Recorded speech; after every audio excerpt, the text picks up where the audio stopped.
Moose Creek, Ontario, winter of 1935. The snow fell in thick flakes, silencing the dirt roads of the small town of Moose Creek. The houses, all made of dark wood, seemed to sleep under the weight of the ice. At the end of a forgotten trail stood a crooked cabin, held up by uneven planks in the sheer will to live. It was home to the Mays, a black family carrying on their shoulders the weight of centuries of flight, struggle, and resistance. At just 7 years old, Eleanor May already understood that her skin made her a target. Her mother, Mabel, would tell her every night as she combed her hair by the light of an oil lamp, "You are made of coal, and coal, my daughter, is what powers locomotives. Without it, the world stops. Never forget that." But school didn't see coal. It saw dirt. It saw deviation. It saw what she wasn't: white. At the local school, where she was the only black student, Eleanor sat in the last row, not by choice, but because it was better that way, according to the teacher of the time, Madame Lefebvre. The principal didn't bother to hide her disdain either. Once she banned Eleanor from using the library because books aren't for dirty hands. Eleanor washed her hands 5 times before entering, just to have an excuse to touch a book. Her classmates, children of farmers and lumberjacks, didn't hold back their cruelty. They called her living mud, burnt scarecrow, and once, as a cruel joke, stuffed coal into her shoes. She wanted to cry, to disappear, but instead she learned to stay silent and to listen.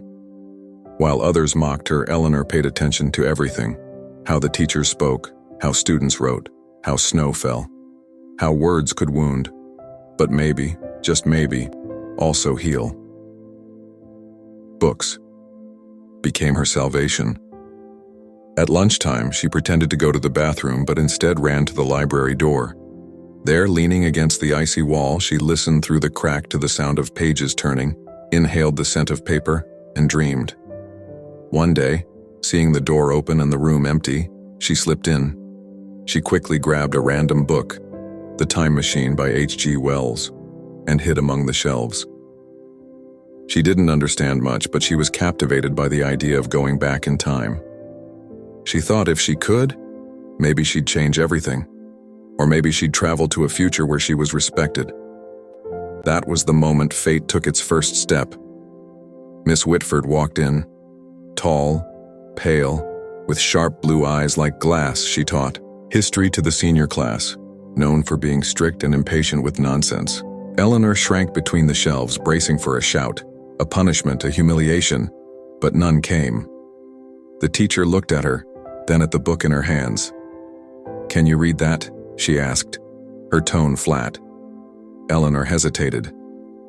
A little, ma'am."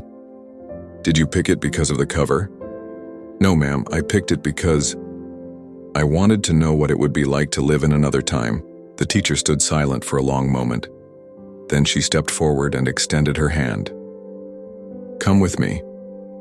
Eleanor considered running, but she went. Miss Whitford took her to an empty classroom. On the table, she laid out 5 different books. "If you can tell me what these are about by the end of the week, I'll let you borrow 1 new book per week. And if you prove you're reading them, you can take more." Eleanor read them all in 3 days. Toronto, 1944, 8/16. Eleanor May left Moose Creek against her will. Her mother had died of pneumonia 2 winters prior, and her aging father accepted a deal from a white farmer to send her to Toronto as a domestic worker, a thinly veiled form of forced labor. They promised room, food, and informal education. The family's name was McAllister. Their house was enormous, walls lined with portraits of soldiers, velvet sofas, and a staircase that seemed to lead to heaven. But Eleanor quickly understood she was invisible to them. She slept in a tiny room under the stairs and spent her days scrubbing floors, serving tea, and enduring the disdainful looks from the lady of the house. Eleanor, silent as always, watched everything, and one night, she discovered something that would change everything. She was cleaning the study of the eldest son, Arthur McAllister, an engineering student at the University of Toronto. A technology-obsessed young man, he had dozens of metal parts, wires, and books scattered everywhere. On the desk, a disassembled radio blinked weakly. Curious, Eleanor touched it. When Arthur walked in and caught her red-handed, she froze. "You touched my radio?" She hesitated. "Yes, sir." "I'm sorry. It just had a loose wire. I saw it in the manual." He frowned, stepped closer, inspected the radio, and turned it on. It worked. Better than before. Silence. "You read that manual?" "Yes, sir." I read fast. Arthur, unlike his father, didn't harbor the same prejudice. He was eccentric, curious, perhaps even lonely. He began testing Eleanor.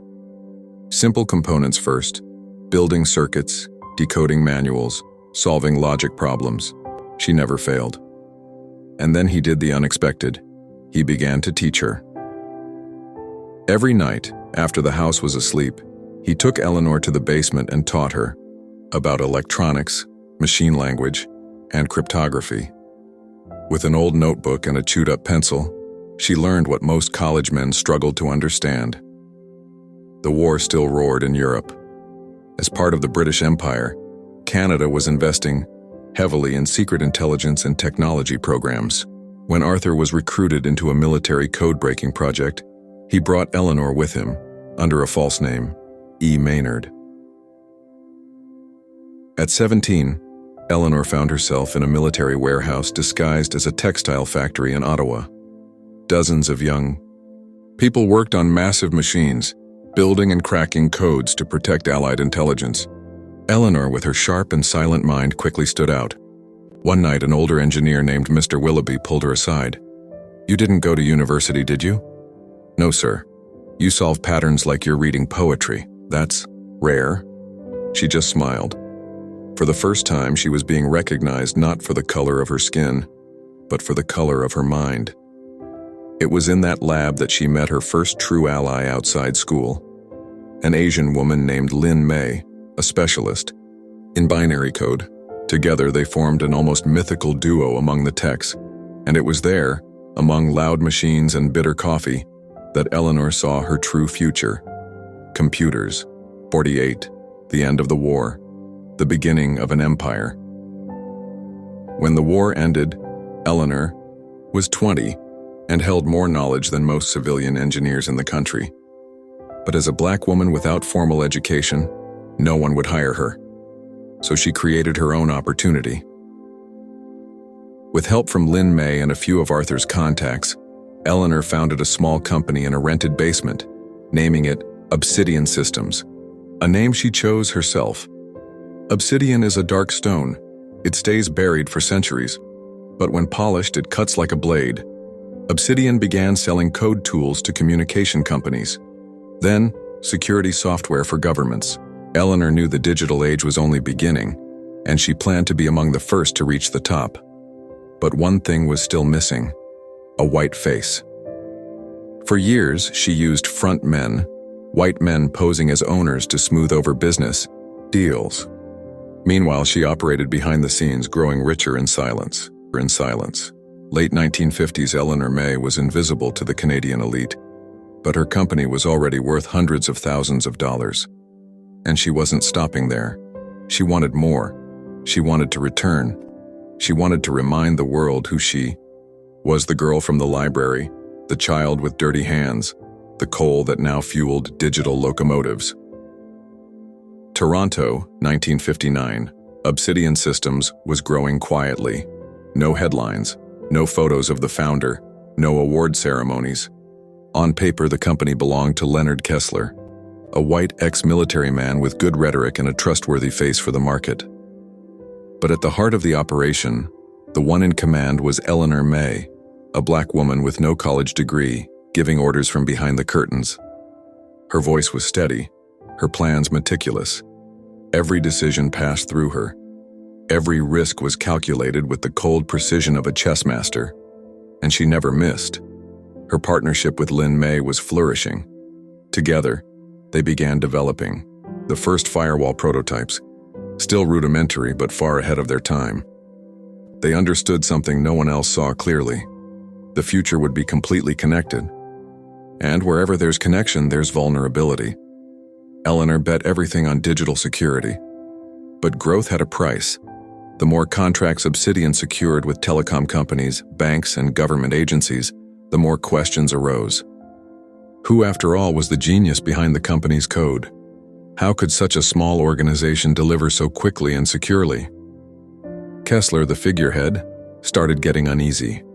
He wanted more power. He began making decisions without consulting Eleanor. He altered contracts, made shady deals, tried to erase her name from the company's structure. And Eleanor found out. One winter night in 1963, she invited him to dinner. Fine restaurant, reserved table, expensive wine. She watched as he served himself arrogantly, thinking he was in control. "Leonard," she said calmly, "do you know what a master key is?" "Yes, of course, in digital security it's the password that opens all encrypted files." "Exactly," she smiled. "Well, you've been using mine for 10 years. He laughed, not understanding. Every line of code that left Obsidian was written or reviewed by me or Lin May. And everything, absolutely everything, responds to a single command, created by me, embedded into every system sold. Do you know what that means?" He went pale. "It means that if I type 7 words in a row, Obsidian stops. The government loses access. Banks collapse. Your secrets turn to smoke." "You wouldn't do that?" "No, I wouldn't," she leaned in. "But I needed you to know. You have until tomorrow to sign your resignation and transfer all legal rights of the company to me, or the world will find out you're just a pretty puppet on a stage that never belonged to you." The next day, Leonard vanished from the media. Eleanor May, still using legal representatives and bulletproof documents, officially took control of Obsidian, though no one yet knew who she truly was. 70s. Now headquartered in Toronto, with discrete offices in New York and London, Obsidian became the leading provider of security systems for banks and oil companies. Eleanor invested with surgical precision: technology, telecommunications, satellites, cryptography, industrial security. While the spotlight focused on loud businessmen and eccentric billionaires, she preferred to act from the shadows. And with each new deal, one requirement: mandatory donations to educational programs in marginalized communities. That's when the first journalist tried to uncover the mysterious figure behind Obsidian. One article speculated it was a foreign investor. Another claimed it was a secret group of ex-government scientists. Eleanor would smile reading it all from her home in Vancouver, where she managed everything. 1980s, the second shift. While the world was discovering personal computers, Eleanor was already planning the internet. She founded Obsidian NetSecure, a subsidiary focused solely on protecting the first corporate networks and financial institutions. A new era demanded a new mind. So she trained hundreds of young engineers, many of them black, women, and immigrants, offering secret scholarships no one knew the origin of. She never gave an interview, never had her photo taken, but in the right circles she was known only as the architect. 991, the return is planned. At 63, Eleanor decided it was time to prepare for her return. She began quietly buying properties in her hometown, Moose Creek. Old houses, closed businesses, a plot where the school that humiliated her once stood. All done silently, through proxies. The town was in ruins. Time had swallowed it. But she didn't want to just rebuild it. She wanted to be reborn in it. And she would do it in style. Moose Creek, fall 1997. Autumn painted the trees in orange and gold as a convoy of black SUVs moved down the narrow streets of Moose Creek. It was as if time had stopped there. Peeling houses, dying businesses, and the old public school, now an abandoned building overtaken by weeds and graffiti. People gathered in the central square, watching with curiosity and apprehension. A small stage had been set up. In the center, a plaque covered by velvet fabric. No one knew exactly what was happening, just that someone important was returning. At 3 o'clock sharp, an elderly black woman with perfectly combed white hair stepped out of one of the cars. She wore a navy coat, elegant shoes, and walked with the confidence of someone who never forgot where she came from. Eleanor May had returned. A collective whisper spread. Some recognized her immediately, or rather, recognized the girl they once ignored, humiliated, expelled. Others only knew she was rich and owned something big. The mayor, embarrassed, tried to make conversation. "Mrs. May, what an honor. I vaguely remember you. My parents studied with—" "I remember everyone," she said with a half smile. "Some for their kindness, most for their cruelty." Silence. She climbed the stage alone. No press, no cameras, just the town, and her. "Good afternoon. My name is Eleanor May. I was born in this town. I grew up being called things you wouldn't say even to your enemies. They said I was ugly, dumb, filthy, that my place wasn't in books but cleaning shoes. Well, I read, and I read a lot, and while you laughed, I learned." She paused. Some lowered their eyes. Others still didn't understand what she was doing there. For years, I swore I'd never set foot here again. But one day I realized, there's no victory in running away. True victory is coming back and transforming. She pulled the cloth from the plaque. It read, "Eleanor May Center for Innovation and Justice, built where the future was once denied to a black child."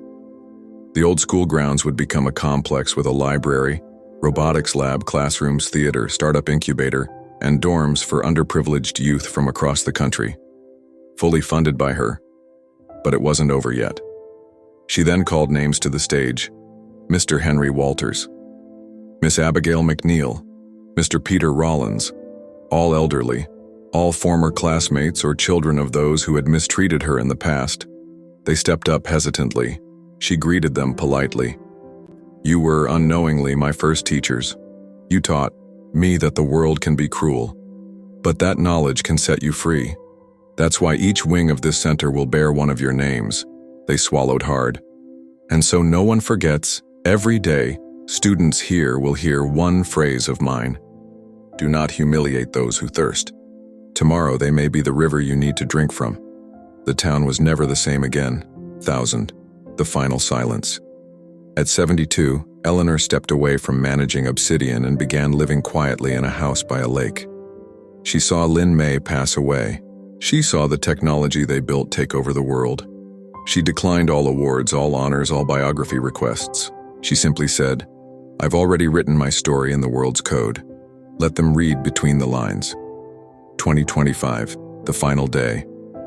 Eleanor May died in her home at 97, surrounded by a few loyal friends and former students.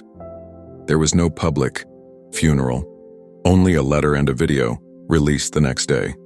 In the video, seated in her leather armchair, she looked directly into the camera, calm voice, vivid eyes. "If you're watching this, it means my journey has ended. I left this world better than I found it. But before I left, I gave one last gift. My entire fortune, every share, every property, every cent was left to one person. And no, it's not an executive, a politician, or a relative. It's someone who would never expect it. This person lives today in Mali. She's an 11-year-old girl named Isata. She was found reading pages of an old newspaper, trying to learn French on her own in a village with no school. She reminded me of myself. She will now have everything she needs, and more importantly, she won't have to hide to learn." The world was in shock. Eleanor's fortune, estimated at $6.4 billion, had been donated to the creation of a global education foundation, with Isata as its symbol and first student. And so, Eleanor May, the girl once called Living Mud, became a seed of stars. She didn't need violent revenge. She simply let truth, intelligence, and generosity speak for themselves.